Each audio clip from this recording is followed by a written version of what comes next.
رسول کریم صلی اللہ علیہ وسلم عرب کی کواری لڑکیوں سے زیادہ حیا والے تھے. کواری لڑکیوں سے زیادہ حضور حیا فرمایا کرتے تھے. جب خانہ کعبہ کی مکہ شریف میں تعمیر ہو رہی تھی نا، اہل عرب اس کو تعمیر کر رہے تھے، تو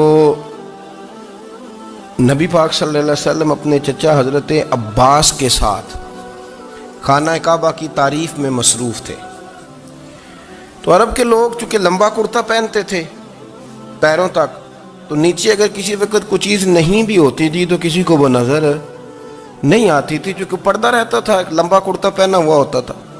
تو جب بچے، سرکار کی عمر مبارک بھی ابھی تھوڑی تھی، تو اس طرح بچے جب نکلتے تو وہ کئی دفعہ اپنی تہمت اتار دیتے نیچے سے، اور کوئی مزدوری کرنے لگتے تو 3-4 طے کر کے نا تہمت کی کندھے پہ رکھ لیتے. جس طرح کبھی دیہاتوں میں لوگ کپڑا سر پہ رکھتے تھے کہ اوپر اگر کوئی وزنی چیز رکھیں گے تو وہ تکلیف نہیں دے گی. نبی پاک صلی اللہ علیہ وسلم بھی سب لوگوں کے ساتھ خانہ کعبہ کی تعمیر میں شامل تھے. تو حضرت عباس رضی اللہ تعالیٰ عنہ نے کہا حضور سے، ابھی اللہ نے نبوت بھی نہیں فرمایا تھا، بھتیجے آپ بھی تہمت اتاریے، یہ صحیح مسلم میں حدیث موجود، اور اس کو کندھے پہ رکھ لیجیے، آپ اینٹیں اٹھا کے لا رہے ہیں تو ذرا آپ کو تکلیف نہیں ہوگی.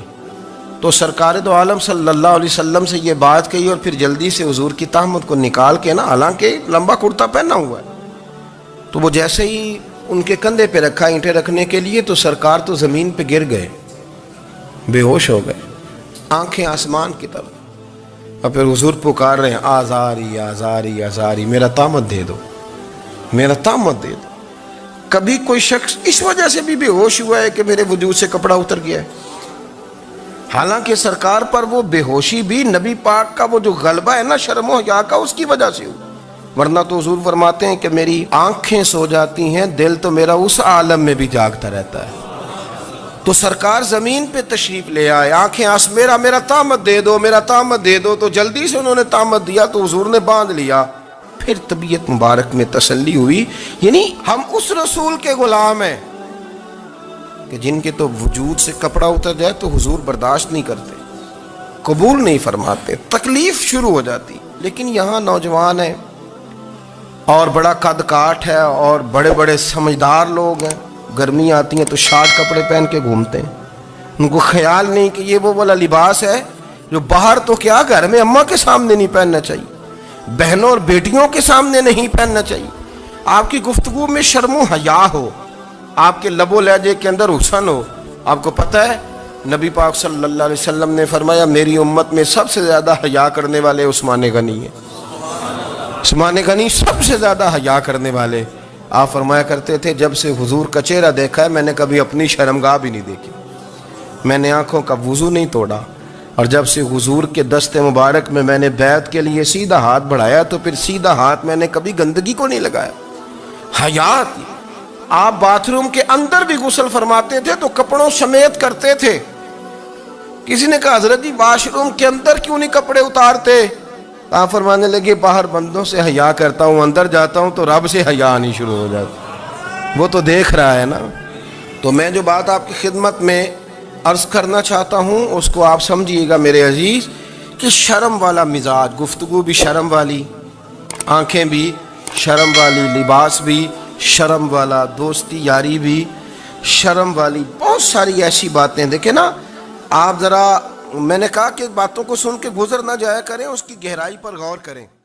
اور نبی رحمت علیہ السلام کی پہلی بات نہیں بیویوں کی آنکھوں میں آنسو پیدا کر دیے. حضور فرمانے لگے سنو، جب کوئی عورت بچہ پیدا کر لیتی ہے تو رب اسے اتنا ہی درجہ دیتا ہے جتنا ایک شہید کو درجہ عطا کرتا ہے. اور فرمایا جب وہ عورت اس کا بچہ آ جاتا ہے، اب وہ رات کو روتا ہے، وہ اٹھتا ہے، پخانہ اور پیشاب کرتا ہے، اپنے وجود کو آلودہ کر لیتا ہے. تو نبی پاک صلی اللہ علیہ وسلم فرمانے لگے وہ عورت یہ فکر نہ کرے کہ وہ دیکھو مرد تو آرام سے سویا ہوا ہے اور میں اٹھ کے بچے کو صاف کر رہی ہوں، پخانہ پیشاب دھو رہی ہوں. میرے محبوب نے ہر مرتبہ فکر کو، حضور نے زندگی اس کے ہر شعبے سے تعلق رکھنے والے آدمی کو عزت دی. فرمایا بیبیو جب تم رات کو اٹھ کے اپنے بچے کی خدمت کرتی ہو، دودھ ڈال کے دیتی ہو، پخانہ اور پیشاب صاف کرتی ہو، تو فرمایا رب تمہیں اتنا ہی اجر دیتا ہے جتنا ساری رات مصلی پہ کھڑے رہنے والے عبادت گزار کو اجر عطا فرماتا ہے، اتنا اللہ تمہیں اجر دیتا ہے۔ ہر شخص کے حصے میں، ہر شخص کے حصے میں میرے نبی پاک نے عزت لکھی، ہر شخص کے حصے میں۔ رسول پاک نے وقار، رشتوں کو حضور نے اتنا مضبوط کر دیا، اتنا مضبوط کر دیا کہ رشتے رشتے نہیں درد بن گئے۔ ماں کا نام آتا ہے تو آنکھوں میں آنسو آ جاتے ہیں نا، ماں کا نام آتا ہے تو دل تڑپتا ہے نا۔ یار یہ انقلاب ہے جو میلاد والے رسول نے برپا کیا، ورنہ حضرت طارق ابن عبداللہ کہتے ہیں میں حضور کے اعلان نبوت سے پہلے بھی مکے آیا تھا۔ آپ فرماتے میں نے ایک بوڑھی عورت کو، ایک نوجوان کو گلے میں رسی ڈال کے گھسیٹ کے لے جاتے دیکھا، تو میں نے اس سے کہا کہ یہ کیا کر رہے ہو، کون ہے یہ بی بی، کیا مسئلہ ہے؟ تو وہ کہنے لگا جی میری اماں ہے، بوڑھی ہو گئی ہے، کسی کام کی نہیں رہی تو بیچنے جا رہا ہوں، چلو کسی کے برتن جب مانجے گی تو میرے تو پاس کچھ نفع آئے گا نا بیچنے۔ یہ داستانیں نہیں، ابھی بھی جن لوگوں کی طبیعت سخت ہوتی ہے وہ قتل نہیں کر دیتے ماں باپ کو۔ واقعہ سنے نا آپ نے کہ ابا میرے نام زمین نہیں کر رہا تو مار دیا۔ جب کلیجے سخت ہوتے ہیں تو کام ہو جاتا ہے۔ ایک طرف وہ منظر تھا اور ایک طرف یہ منظر ہے کہ حضرت حلیمہ سعدیہ رضی اللہ تعالی عنہ، ان کا نام نہیں ہے حضرت حلیمہ کا مسلم شریف میں، وہ امام زرقانی نے لکھا ہے، ورنہ مسلم میں یہ روایت اپنے اصل انداز میں موجود ہے۔ حضرت ابو ہریرہ رضی اللہ تعالیٰ عنہ فرماتے ہیں کہ جناب حلیمہ بوڑھی عورت، سادی عورت، اگر آپ کبھی معاشرتی لحاظ سے حضرت حلیمہ کا انداز دیکھیں گے نا، توجہ ہے میری بات پر، سمجھ آ رہی ہے آپ حضرات کو؟ جو ہمارا معاشرتی ماحول ہے نا، معاشرتی ماحول، تو حضرت حلیمہ سعدیہ رضی اللہ تعالیٰ عنہ کی حیثیت آج کے معاشرے میں اگر دیکھی جائے تو ایک آیا، بچوں کو پالنے والی آیا نہیں ہوتی، وہ آیا کی اسکول میں ایک آیا ہوتی ہے۔ جب بچہ چھوٹے ہمارے پرائیویٹ سکولز میں بچے جاتے ہیں تو عورت سنبھالتی ہے، دودھ ڈال دیتی ہے، کئی دفعہ فیڈر بھی پلا دیتی ہے، بچہ اگر پخانہ پیشاب کرتا ہے تو خدمت کرتی۔ یہ عورتیں اس زمانے میں چھوٹے بچے لے جاتی، پالا کرتی۔ تو بتانا دائی کی، آیا کی، میں مثال دے رہا ہوں، اور نرس کی کیا حیثیت ہے معاشرے میں۔ اور حضرت حلیمہ سعدیہ جب نبی پاک کو واپس لے کے آئی تھی تو چلو کچھ نہیں، لیکن نہ کچھ معاوضہ بھی انہیں حضرت عبد المطلب نے عطا کیا تھا، جناب آمنہ نے انہیں کچھ، ایک معنی یہ بھی ہو سکتا تھا کہ پیسے دے کے یہ کام کرایا، معنی ہو سکتا تھا۔ آج جو گھر میں اماں برتن دھوتی ہے اس کی کیا حیثیت ہوتی ہے؟ وہ تو بیچاری جن برتنوں کو دھو کے ہمیں دیتی ہے، بعد میں انہی برتنوں میں ہم انہیں کھانا کھانے کی اجازت نہیں دیتے۔ لیکن میرے رسول پاک نے رشتوں کو عزت دے دی، اس طرح کی عزت دی، اس طرح کی عزت دی کہ جناب حلیمہ مسجد نبی کا دروازہ گزری ہی تھی کہ حضرت ابو ہریرہ فرماتے ہیں نبی پاک ممبر پر اٹھ کے کھڑے ہو گئے، رسول پاک کھڑے ہوئے، نبی پاک۔ میں کبھی کبھی یہ روایت دیکھتا ہوں تو میرا دل کرتا ہے میں اپنے آپ سے پوچھوں، میرا دل کرتا ہے میں اپنے یاروں دوستوں خطباء سے، واعظین سے، پیروں سے، مشائخ سے پوچھوں کہ تو بھی بتا، جب تو شاگردوں کو پڑھا رہا ہوتا ہے اور تیرے ابا جی آتے ہیں تو کبھی اٹھ کے کھڑا ہوا ہے؟ اپنے جیسے لوگوں سے، اچھے علماء کی بات نہیں کرتا، کبھی سوال کرو۔ یہ بڑا مشکل کام ہوتا ہے، بڑا مشکل کہ عالم دین تقریر کر رہا، والد آ جائے، بندہ اٹھ کے کھڑا ہو۔ لیکن رسول پاک نے عزتیں دی، وقار دیا۔ جناب حلیمہ داخل ہوئی تو حضور منبر پہ کھڑے ہوئے اور اتنی تیزی سے حضور آگے بڑھے، اپنی چادر کو اتارا اور پھر میرے رسول نے زمین پہ بچھایا، اور پھر حضرت حلیمہ سعدیہ بیٹھ گئی۔ اور جناب ابو ہریرہ فرماتے جتنی دیر نبی پاک ان کے سامنے بیٹھے رہے، اتحیات کی حالت میں بیٹھے رہے۔ حضور نے رشتوں کو وہ وقار دیا، وہ حسن دیا کہ رشتے درد بن گئے ہیں۔ اب ماں کا نام دل میں بعد میں آتا ہے، زبان میں بعد میں آتا ہے، آنسو پہلے آتے ہیں۔ اب ماں کا رشتہ ایک وقار ہے، ایک حسن۔ الحاوی للفتاوی میں امام جلال الدین سیوطی رحمت اللہ لکھا ہے، فتح مکہ کے بعد نا کمال ہو گیا، وَرَأَيْتَ النَّاسَ يَدْخُلُونَ فِي دِينِ اللَّهِ أَفْوَاجًا، فوجوں کی فوجیں دین میں آ گئی۔ ایک زمانہ تنہائیوں کا ہوتا ہے، ایک عروج کا ہوتا ہے۔ عروج کے زمانے میں بڑے تعلق، بڑے رش، بڑی باتیں۔ اب حال یہ تھا فتح مکہ کے بعد کہ پہلے تو ایک آدھ آدمی کلمہ پڑھتا تھا، فوجوں کی فوجیں آتی۔ ایک دن نہ نبی پاک نماز پڑھانے آئے مسجد میں، میرے نبی پاک صلی اللہ علیہ وسلم جب مسجد میں آئے تو مسجد کھچا کھچ بھری ہوئی، گلیاں بھی بھری، 10,000 کے قریب لوگ مدینے میں جمع ہیں حضور کے پیچھے نماز پڑھنے کے لیے۔ پڑھیے صلی اللہ علیہ وسلم۔ نبی پاک صلی اللہ علیہ وسلم تشریف لائے نا، جیسے ہی مسجد میں داخل ہوئے تو 10,000 کا مجمع اٹھ کے کھڑا ہو گیا۔ ہمارے لیے لوگ کھڑے ہوتے ہیں تو ہماری آنکھیں پرنم نہیں ہوتی، بلکہ ہم اپنا حق سمجھتے ہیں۔ ہم کہتے ہیں ان کا بنتا ہے کھڑے ہونا، حالانکہ بھائی دنیا سب کے لیے کھڑی نہیں ہوتی۔ جب کوئی کھڑا ہونا تو نظر جھک جانی چاہیے اور تیرے دل میں خیال آنا چاہیے کہ یا اللہ مجھ پہ رحم ہی رکھنا، اے اللہ میری پردہ پوشی کرنا، یا اللہ یہ تیری دی ہوئی عزت ہے، مہربانی کر خفیہ تدبیر سے محفوظ فرما۔ لیکن ہمیں احساس نہیں ہوتا الا ماشاءاللہ۔ اللہ کے محبوب داخل ہوئے تو 10,000 کا مجمع کھڑا ہو گیا۔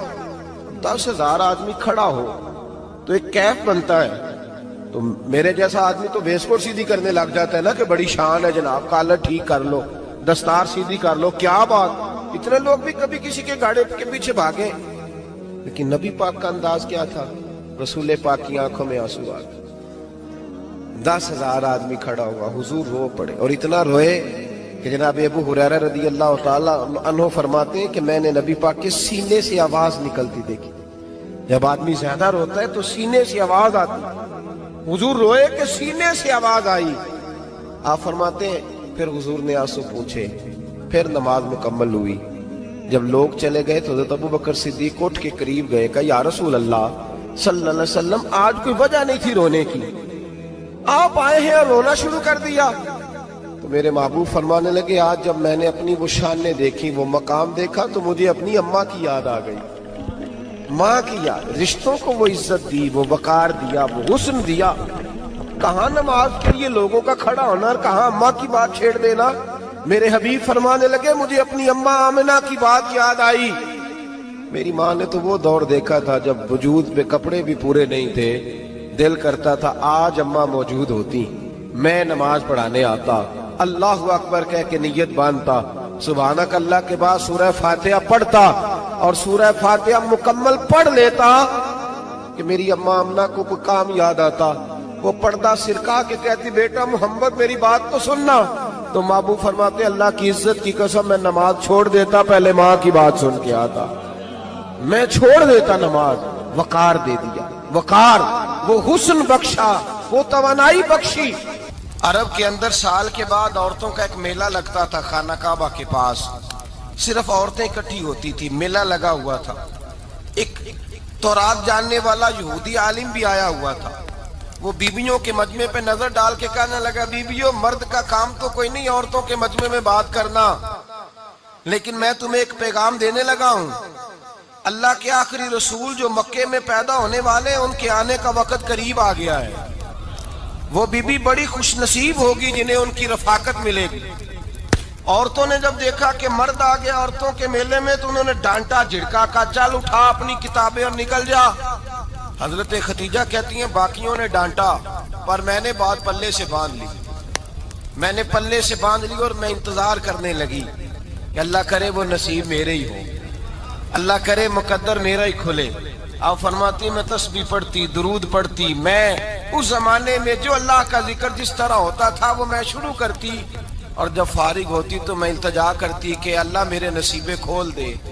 کہتی ہیں آہستہ آہستہ آہستہ آہستہ میں حضور کی تعریف سننے لگی، آہستہ آہستہ تعریف سننے لگی۔ نبی پاک صادق ہیں، امین ہیں، سچے ہیں، دیانتدار ہیں، اس برے اور میلے معاشرے میں بھی وہ سب سے اعلیٰ بھی ہیں اور سب سے اجلے بھی ہیں، وہ سب سے پاکیزہ ہیں۔ میں سننے لگی تعارف، آہستہ آہستہ میں ان کی گرویدہ ہونے لگی۔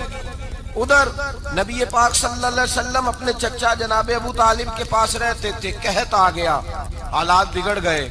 حضور سید عالم صلی اللہ تعالی علیہ وسلم سے چچا کہنے لگے بیٹے اگر مال تجارت لے کے شام جاؤ تو بڑا نفع کماؤ گے، ہمیں ضرورت بھی ہے، اور اگر ہو سکے تو ختیجہ کا مال لے کے جاؤ۔ نبی پاک نے کہا چچا میں نہیں کہوں گا کسی سے جا کے، میں نہیں کہتا کسی سے جا کے، جو میرے نصیب میں ہوگا میرا رب خود عطا فرمائے گا۔ میں نہیں کہوں گا، مصطفیٰ نے تو نہیں کہا۔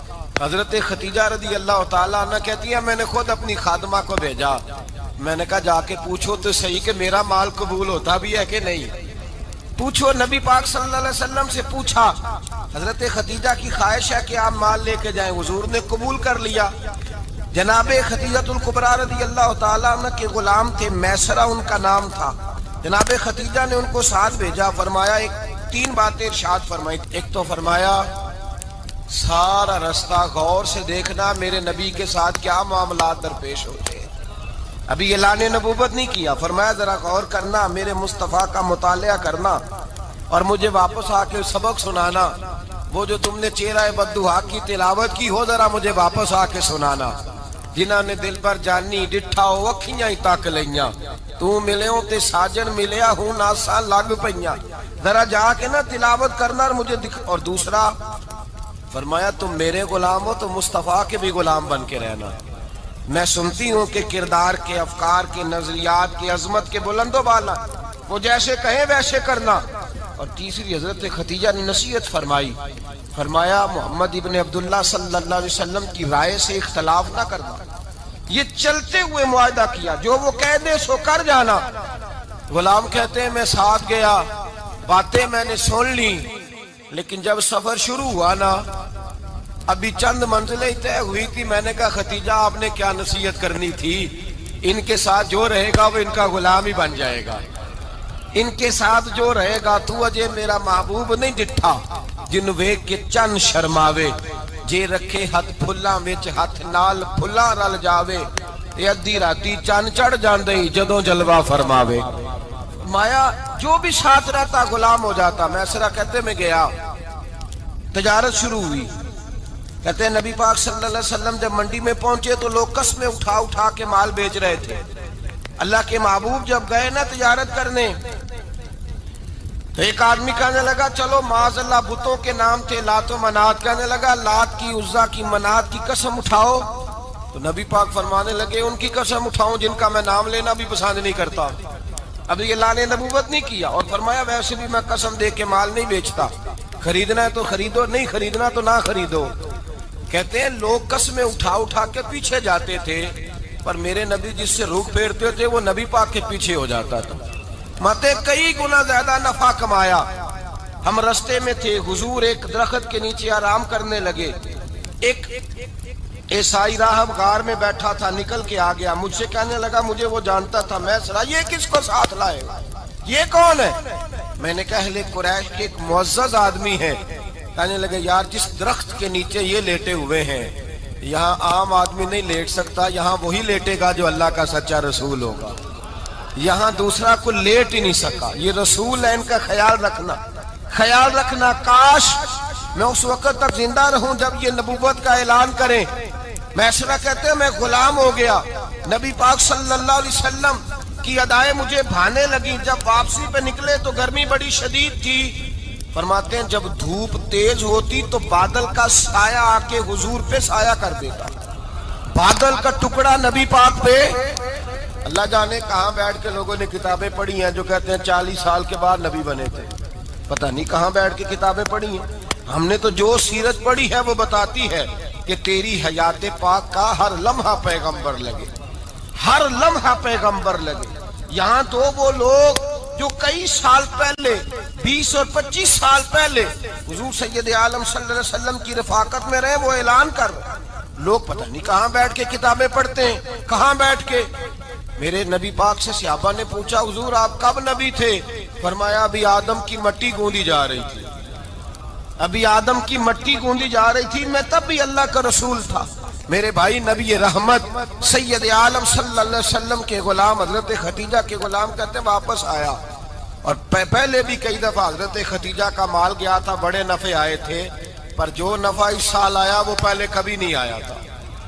کہتے ہیں مجھ سے حضرت خدیجہ کی سہیلی بھی بیٹھی تھی، میں بھی آ گیا، اور جناب خدیجہ کی سہیلی کہنے لگی چل مال کے بارے میں کچھ بتا، کتنا بکا؟ میں نے کہا مال چھوڑو، مصطفیٰ کی سنو۔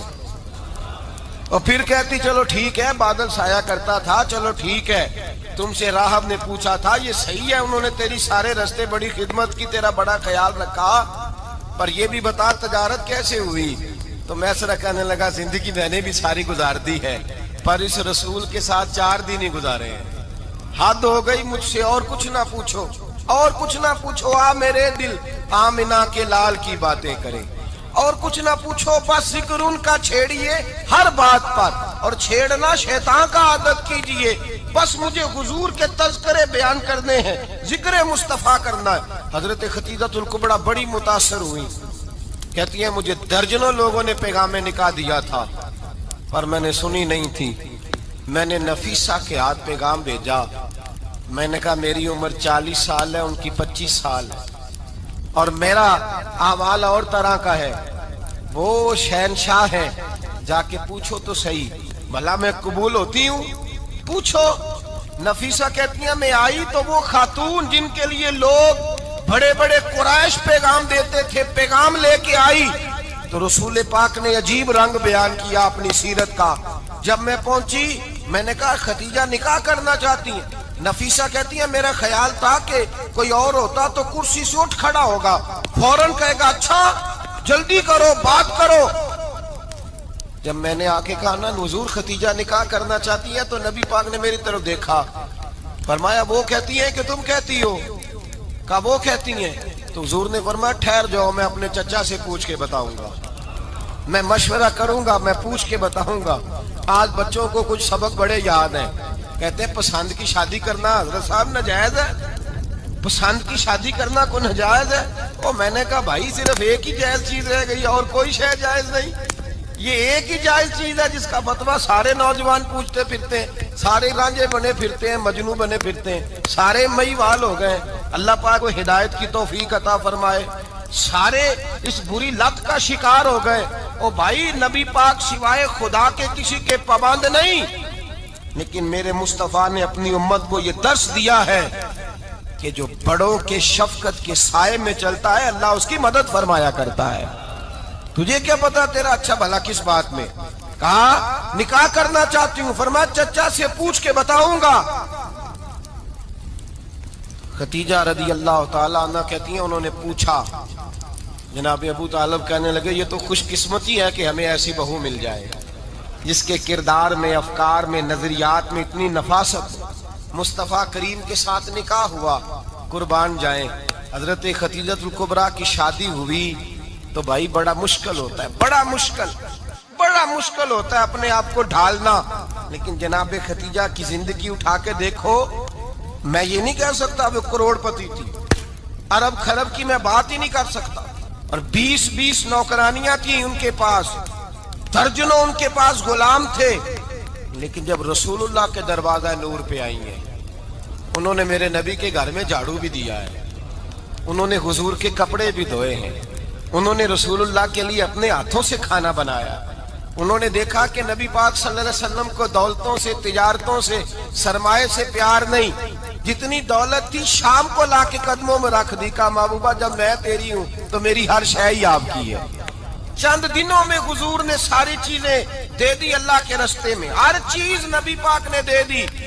حضرت خدیجہ الکبریٰ کا حال یہ تھا کہ ایک جوڑا رہ گیا، کئی جگہ سے پیوند لگے ہوئے، میں گڈی ہاتھ ڈور سجن دے او جنج رکھے اونج رہنا ہے، واجب نہیں جے وچ شریعت مندہ قسم نو کہنا، بس ٹھیک ہے جس حال میں محبوب راضی ہیں۔ کہا ہر چیز قدموں میں رکھ دی اور حضور کے ہر رشتے کا خیال کیا، نبی پاک کی ہر خواہش کا، عورتیں بالخصوص میری بات پہ توجہ کریں جو عرض کرنے لگا ہوں، آگ لگی ہوئی ہے گھروں میں، فساد ہے، لڑائی ہے، جھگڑا ہے، دنگا ہے، یہ تیرا رشتہ دار وہ میرا رشتہ دار، جب تیرے آتے ہیں تو روٹیاں جلدی پکتی ہیں، جب میرے آتے ہیں تو بیماریاں بڑی ہوتی ہیں، تیرے میرے کا جھگڑا۔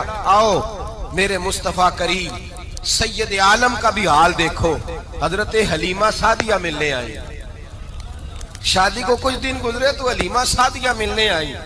حضرت حلیمہ سعدیہ سگی اماں نہیں رضائی اماں ہے، یہاں تو سگی اماں برداشت نہیں ہوتی، سگی اماں، اور وہ بہو سوچتی نہیں بات کرتے ہوئے، سوچتی نہیں، وہ سوچتی نہیں کہ کس کے بارے میں بات کر رہی ہے، اسے پتہ ہی نہیں کہ تجھے تو پلا پلایا یہ ملا ہے نا، کبھی اس کی اماں سے پوچھ اس نے کتنی تکلیفیں برداشت کی ہیں۔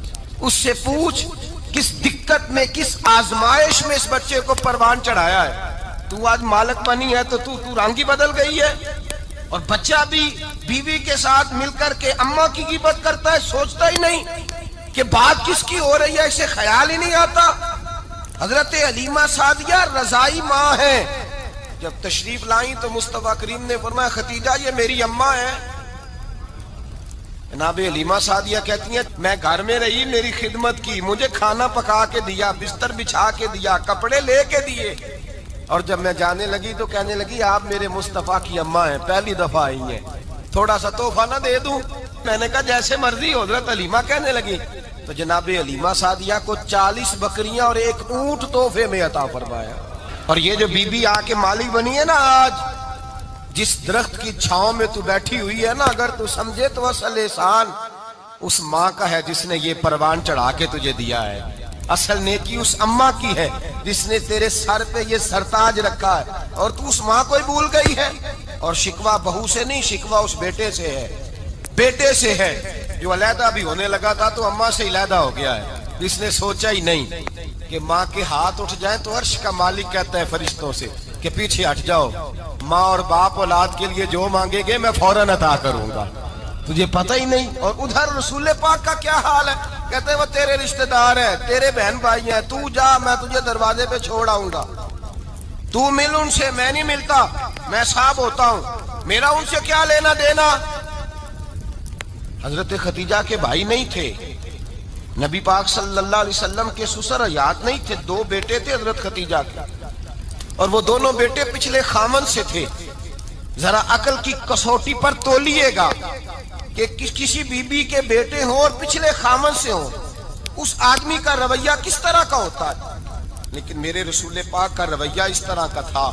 میں آپ کو سیرت کی کتابوں سے امام حلبی نے, قسطلانی نے, صاحب فتح الباری نے لکھا ہے, رسول کائنات سید عالم صلی اللہ علیہ وسلم سوئے ہوتے تھے, اور جاگو اور سنو, اللہ کرے حضرت ختیجہ کا میرے نبی سے رشتہ اور میرے نبی کا حضرت ختیجہ کا رشتہ ہماری سمجھ میں آ گیا تو سمجھ لو ہمارے گھر جنت بن جائیں گے, روشنی پھیل جائے گی. سمجھو اور سیکھو.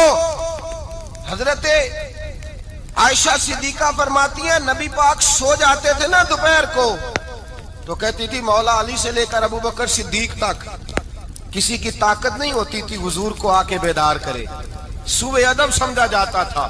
اور میں ایک جملہ آگے بڑھا کے کہوں گا, میں کہوں گا اماں جی آپ تو مولا علی سے لے کر ابو بکر صدیق تک فرماتی ہیں نا, ہمارا تو عقیدہ یہ ہے کہ مصطفیٰ سو جائے تو جبریل بھی نہیں جگا سکتے, وہ بھی نہیں آ سکتے, وہ بھی ہاتھ باندھے کھڑے ہیں کہ مولا کیسے جگاؤں. حضرت جبریل بھی نہیں جگا سکتے.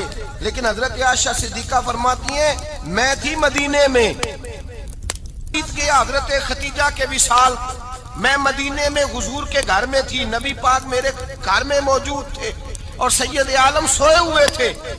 حضرت ختیجہ کے پچھلے خامند کے بیٹے جناب حالہ آ گئے اور وہ مسجد میں آ کے بولے, مسجد میں توجہ کرنا, مسجد میں بولے, انہوں نے مسجد میں آ کے پوچھا کہ نبی پاک کہاں ہے, مسجد میں. جناب عائشہ صدیقہ فرماتی ہیں حضور سوتے ہوئے بیدار ہو گئے. حضور طامت سمیٹی, فوراً سر کے اوپر کپڑا رکھا.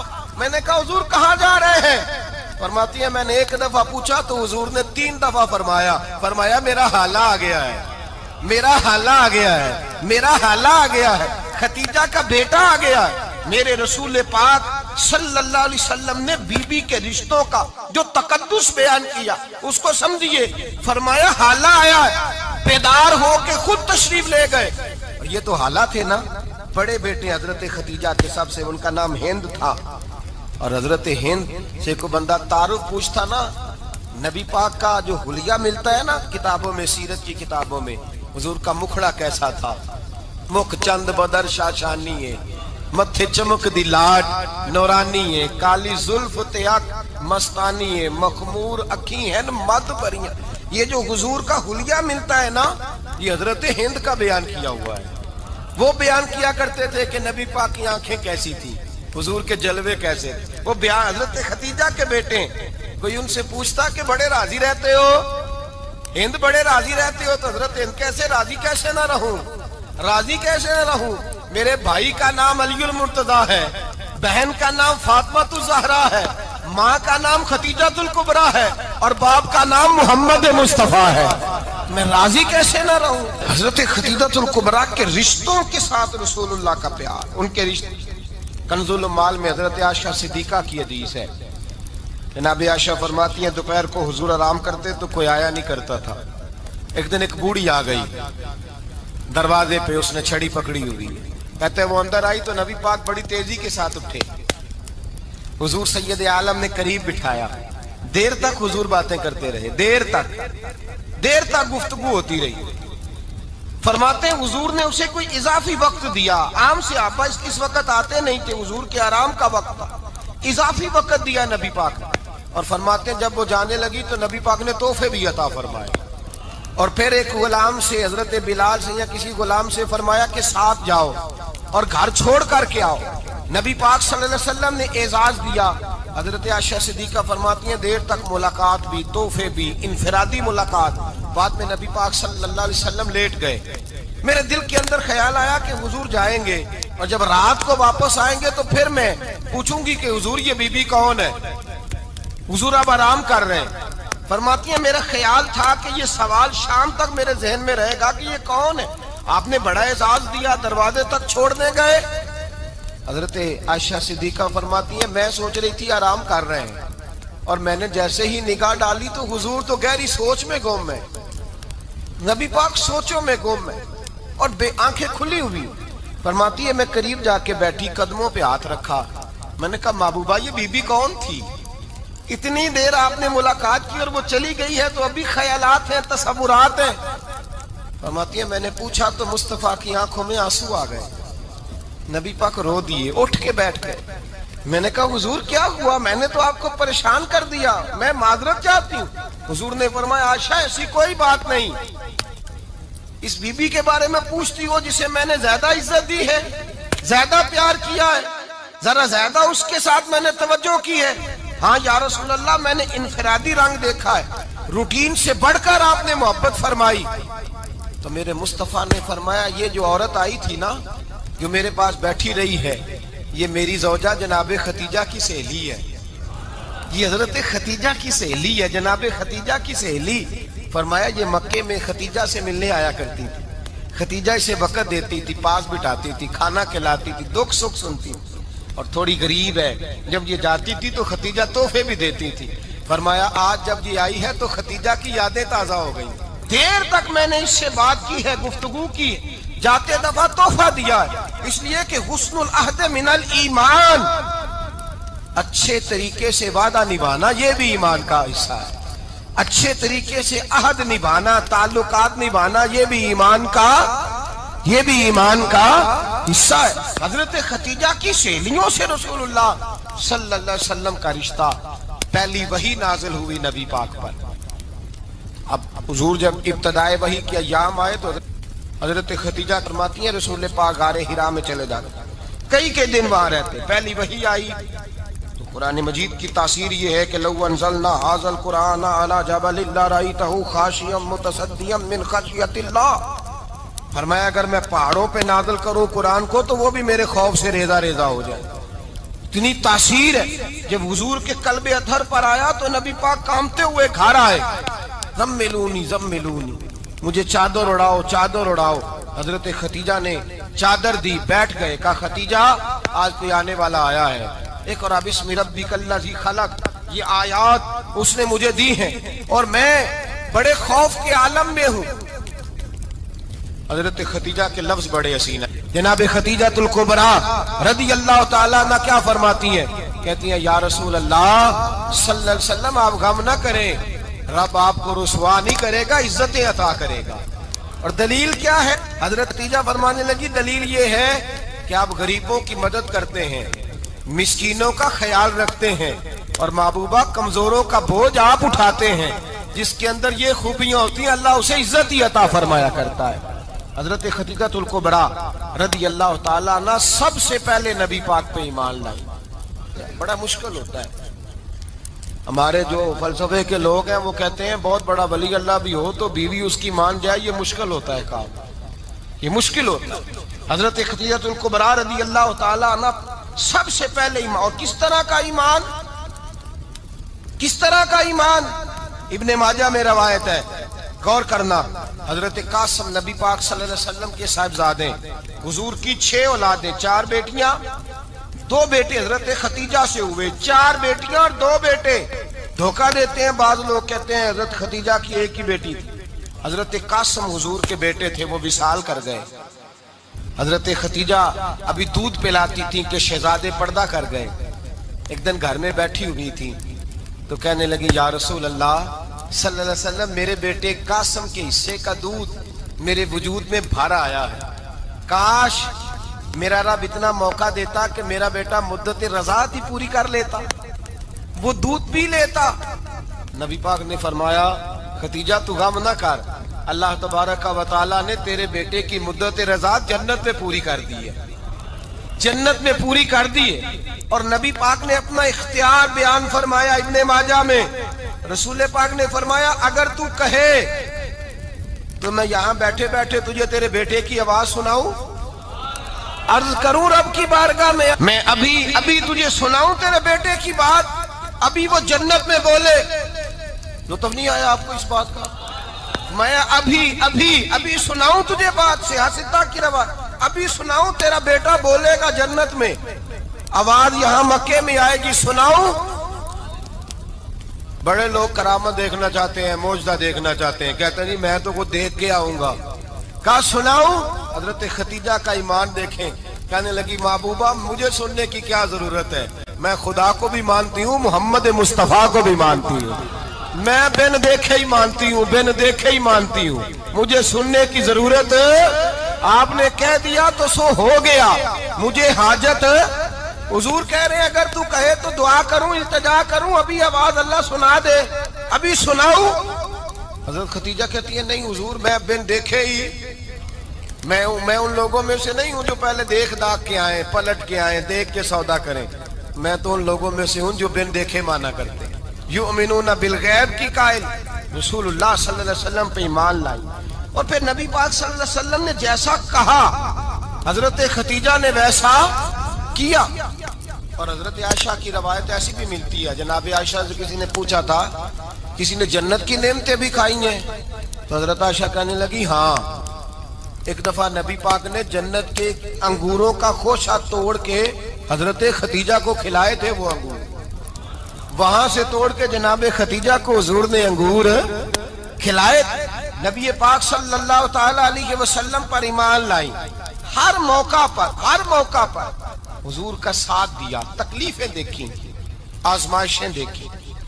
حضرت خدیجہ کا جو وقت حضور کے ساتھ گزرا ہے نا، وہ سارا آزمائشوں کا وقت۔ 15 سال شادی کو ہوئے تو نبی پاک نے اعلان نبوت کیا، باقی کے 10 سال 25 سال کی رفاقت رہی، سخت مسئلہ تھا، کفار کی مخالفت، بہت زیادہ مال تھا، پھر غربت آئی، پورا مکہ سلوٹ کرتا تھا، پھر وہ سارا شہر مخالفت کرنے لگا۔ حضرت خدیجہ الکبریٰ ڈٹ کے رسول اللہ کا ساتھ دیتی، ہر موقع پر کسی جگہ شکوہ نہیں کیا۔ یہاں عورتیں بول پڑتی ہیں، کہتی ہیں جب سے تیرے گھر آئی ہوں سکھ نہیں دیکھا، جب سے یہاں آئی ہوں کچھ نہیں دیکھا، جب سے یہاں آئی ہوں بڑی آزمائش میں ہوں۔ حضرت خدیجہ الکبریٰ مال لے کے آئی ہیں، لیکن انہوں نے دیکھا کہ مصطفیٰ کو غریبی پسند ہے تو غریب ہو گئی۔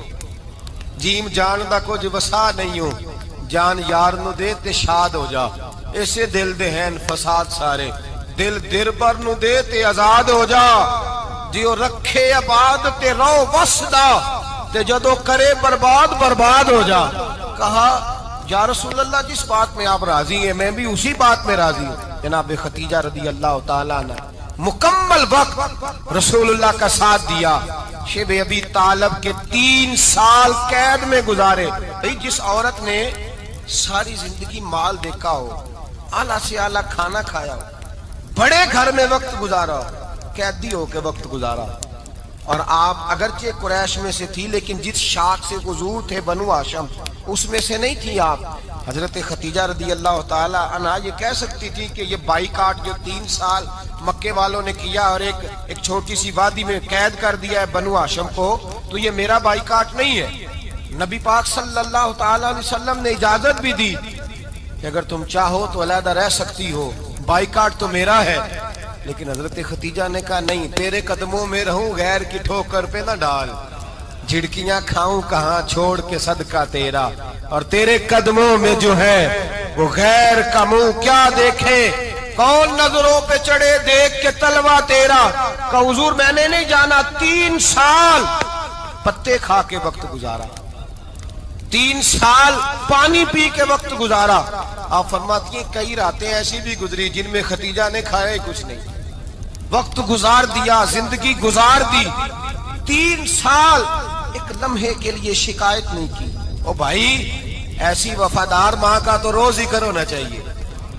ایسی اعلیٰ حضرت فرماتے ہیں حق گزارے رفاقت پہ لاکھوں سلام، حق گزارے رفاقت پہ۔ اچھا میں دعا کرنے لگا ہوں کہ آپ سارے حضرت خدیجہ پہ سلام پڑھیں۔ حق گزارے رفاقت پہ لاکھوں سلام، لاکھوں سلام۔ حضرت خدیجہ الکبریٰ رضی اللہ تعالیٰ عنہ نے حق ادا کیا، سیدی ماں، پہلی ماں، کہف امن و امان، حق گزارے رفاقت پہ لاکھوں سلام۔ حضرت خدیجہ الکبریٰ رضی اللہ تعالی حق ادا کیا۔ 3 سال کا وقت سوشل بائیکاٹ کا وقت تھا، سوشل بائیکاٹ، لیکن حضرت خدیجہ الکبریٰ نے حضور کے ساتھ ٹائم گزارا۔ بائیکاٹ ختم ہوا، آسانی کا وقت آیا تو خدیجہ بیمار ہو گئی۔ ام المومنین سیدنا خدیجہ رضی اللہ تعالیٰ عنہ علیل ہوئی، علالت شدید ہوئی تو نبی پاک آ کے سرانے بیٹھے۔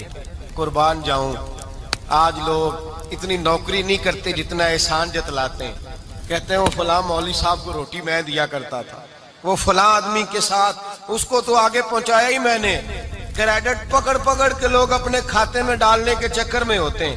لوگ اس قدر زیادہ پیار نہیں کرتے جتنا جتلاتے ہیں۔ حضرت خدیجہ الکبریٰ نے سکھایا ہے انداز امت کو کہ وفا کیا ہوتی ہے۔ حضرت خدیجہ نے ساری زندگی نوکری کی، ساری زندگی وفا کی۔ وقت وصال آیا، حضور کو بلایا، اللہ کے محبوب تشریف فرما ہوئے۔ صاحب ابن شام کہتے ہیں حضرت خدیجہ رو پڑی، کہنے لگی محبوبہ میں نبی کی بیوی تھی، میں خدمت کا حق نہیں ادا کر سکی، کوئی غلطی ہو گئی ہو تو مجھ سے درگزر کر دیا جائے، مجھے معاف کر دیا جائے۔ یہ کہہ کے رونے لگی۔ نبی پاک نے فرمایا تو غلطی کی بات کرتی ہے، خوش ہو جا، میرے رب نے وعدہ فرمایا ہے کہ تو دنیا میں بھی میری بیوی ہے تو جنت میں بھی تو ہی میری بیوی بنے گی۔ وعدہ کیا ہے اللہ تبارک و تعالی، میں نے تجھے پسند کیا ہے، جنت میں بھی تو ہی میری بیوی ہے۔ میرے نبی کریم سید عالم صلی اللہ علیہ وسلم نے حضرت خدیجہ الکبریٰ رضی اللہ تعالیٰ عنہ سے اس قدر زیادہ، حضرت عائشہ فرماتی ہیں اکثر گھر میں اکثر نبی پاک حضرت خدیجہ کا ذکر چھیڑ دیتے۔ یہاں تو آدمی بہن کا ذکر نہیں نہ کر سکتا بیوی کے سامنے، اماں کا ذکر نہیں کر سکتا، معاملہ خراب ہو جاتا، بڑا مشکل ہو جاتا، مشکل ہے۔ حضرت عائشہ صدیقہ بظاہر تو سوکن تھی نا، لیکن حضرت عائشہ بیان کرتی ہیں، کہتی ہیں نبی پاک سب سے زیادہ حضرت خدیجہ کا ذکر کرتے تھے گھر میں، اکثر ذکر ہو۔ خدیجہ یوں کرتی تھی، خدیجہ یہ کام اس طرح کرتی تھی، خدیجہ کا یہ رنگ ہوتا تھا، اس کا یہ طریقہ ہوتا تھا، اس کا یہ طرز حیات تھا، وہ ایسے چلتی تھی، وہ ایسے، اکثر حضور بیان کرتے۔ حضرت عائشہ فرماتی ہیں مجھے رشک ہوتا، رشک، ناز کرتی میں، کیا مقدر ہے خدیجہ کی۔ کہتی ہے ایک دن نا میں نے کہا ذرا بات تو کروں، کہتی ہے نبی پاک گوشت لائے، مجھے کہا عائشہ ذرا گوشت صاف کرو، پکاؤ اور ذرا شوربہ زیادہ کرنا۔ کہتی ہے میں نے وہ گوشت لیا، صاف کرنے لگی، میں نے کہا حضور شوربہ کیوں زیادہ کرنا ہے، مہمان آنے والے ہیں، کچھ لوگوں کو آنا ہے۔ تو نبی پاک نے فرمایا نہیں، آنا تو کسی نے نہیں، مجھے پتا چلا ہے مدینے میں خدیجہ کی کچھ سہیلیاں آئی ہیں، میرا دل کرتا ہے کچھ سالن بطور تحفہ ان کو بھی بھیج دوں، تو ذرا زیادہ پکانا، خدیجہ کی سہیلیوں کو میں نے سالن بھیجنا ہے، تحفہ دینا ہے۔ حضرت عائشہ کہتی ہیں ایک جملہ ہلکا سا، بے ضرر سا، بڑا دھیما سا، بچ بچ کے، بڑا اپنے آپ کو محتاط کر کے، میں نے کہا یا رسول اللہ صلی اللہ علیہ وسلم آپ خدیجہ کا ذکر بہت کرتے ہیں، حضور وہ تو عمر میں 15 سال بڑی تھی۔ یا رسول اللہ صلی اللہ علیہ وسلم اللہ نے آپ کو جوان اور خوبصورت بیویاں دی، آپ خدیجہ کا ذکر کرتے ہیں۔ فرماتی ہیں یہ بات کہہ کے میں خاموش ہو گئی، میرا خیال تھا جواب آئے گا، دیر ہو گئی، حضور جواب نہیں دیتے۔ کہتی ہیں میں نے یوں نظر اٹھا کے دیکھا تو چہرہ مبارک سرخ ہو گیا، اور رسول پاک نے فرمایا عائشہ آج بات کی ہے، آج کے بعد یہ بات نہ کرنا۔ میں نے کہا حضور کیا ہوا؟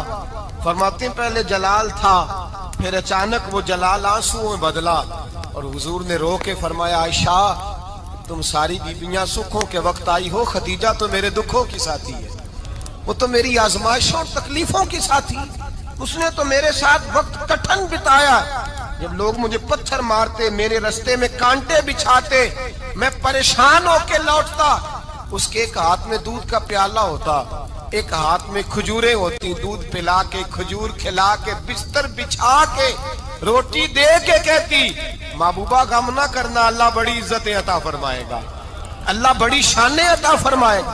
میرے رسول کریم سید عالم صلی اللہ تعالی علیہ وآلہ وسلم۔ اور پھر امام ابن حجر نے لکھا ہے، آپ فرماتے ہیں بعض لوگوں پہ حضور نے کبھی جلال بھی فرمایا ہے، کبھی کبھی جلال بھی فرمایا، اور حضور کا جلال بھی بڑی رحمت والا ہے۔ نبی پاک نے فرمایا اے اللہ اگر میں اپنے کسی امتی کو جھڑک دوں تو اسے اتنا ثواب دینا جتنا تو فرض نماز کا ثواب عطا کرتا ہے۔ حضور کا تو جلال بھی کرم والا ہے، کرم والا جلال ہے رسول پاک کا۔ اکثر بعض لوگوں پر حضور ناراض بھی ہوتے، لیکن امام ابن حجر فتح الباری میں فرماتے ہیں کہ صحابہ اور اہل بیت میں سے حضرت خدیجہ الکبریٰ کی وہ ہستی ہے جس پر کبھی نبی پاک ناراض نہیں ہوئے، کبھی ناراض نہیں ہوئے۔ یہ سب سے بڑی فضیلت ہے حضرت خدیجہ کی، کبھی ناراض نہیں ہوئے نبی، کسی موقع پر بھی حضرت خدیجہ الکبریٰ رضی اللہ تعالیٰ عنہ سے ناراض نہیں ہوئے، بلکہ بخاری شریف میں لفظ کچھ اس طرح کے ہیں۔ میں نے شروع میں کہا کہ حضرت خدیجہ کی 20 کنیزائیں تھیں، نوکرانیاں تھیں، گھر کے اندر نوکر چاکر تھے، ریل پیل تھی، کوئی کام کبھی نہیں کیا تھا۔ حضرت خدیجہ الکبریٰ نے ایک دن کھانا پکایا، اور کھانا پکا کے اپنے ہاتھوں سے جب نکلی نا اور آ رہی تھی حضور کو کھانا دینے، تو بخاری میں موجود ہے جب حضرت خدیجہ آئیں تو نبی پاک نے فرمایا خدیجہ تیرے آنے سے پہلے حضرت جبریل آ گئے، اور وہ کہہ رہے ہیں یا رسول اللہ خدیجہ برتن میں کھانا لے کے آ رہی ہے، اور جب وہ کھانا لے کے آ جائے تو اسے کہہ دیجئے گا اس کا رب اسے سلام کہتا ہے، اس کا رب اسے اللہ اکبر، جس کو اللہ سلام کہے۔ فاضل بریلوی فرماتے ہیں حق گزارے رفاقت پہ لاکھوں، حق گزارے رفاقت پہ لاکھوں سلام، حق گزارے رفاقت پہ لاکھوں سلام۔ حضرت خدیجہ الکبریٰ رضی اللہ تعالیٰ عنہ کو رب تعالیٰ کے سلام آئے۔